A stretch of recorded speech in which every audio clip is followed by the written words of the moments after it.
Okay, now to our Verify this evening. Imagine selling your house, but still having to pay more than $1,000 before you leave your neighborhood. That happened to a Fort Mill woman facing an HOA exit fee. That's what it was called. She wanted to know if it was legal.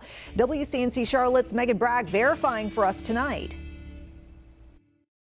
$17,1250. That's the price Isabel Ward had to pay to part ways with her homeowners association in the Baxter Village community in Fort Mill. Well, I was shocked when I saw the $1,700 and that you had to pay to exit Baxter.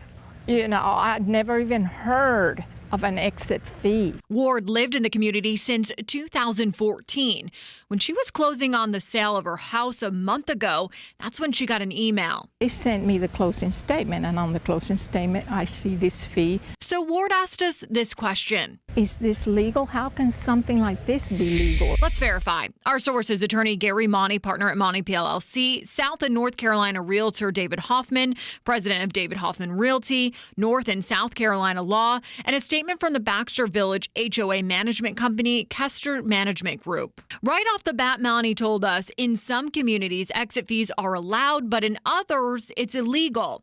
It all depends upon when the neighborhood was established. Here's a situation in North Carolina. As of 2010, for condominium associations, homeowners associations that are formed after 2010, file their documents at the courthouse after 2010.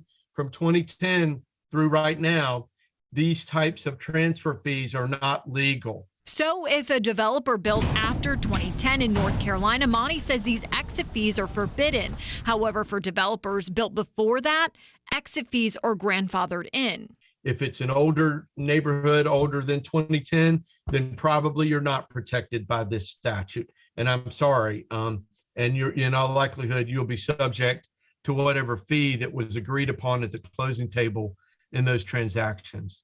A similar statute was also enacted in South Carolina in 2012 that prohibits transfer fee covenants. Like North Carolina, if a developer in South Carolina started the development process prior to 2012, they can continue with those fees. Ward's community was established in 1998, allowing these exit fees. In a statement from the management group, they told us the law authorizes the association to collect a community service fee from the transferring owner upon transfer of title to a unit in Baxter, which fee shall not exceed the greater of $500 or 0.25% of the gross selling price of the unit.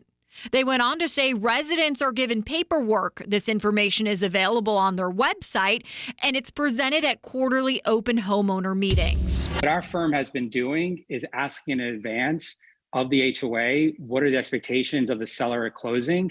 And in this market, we're actually asking if we can pass it forward to the buyer. Hoffman sees these fees when clients buy or sell a home that is a part of an HOA community. He says the best thing to do before you buy or sell a home, ask whether these fees are a part of the deal.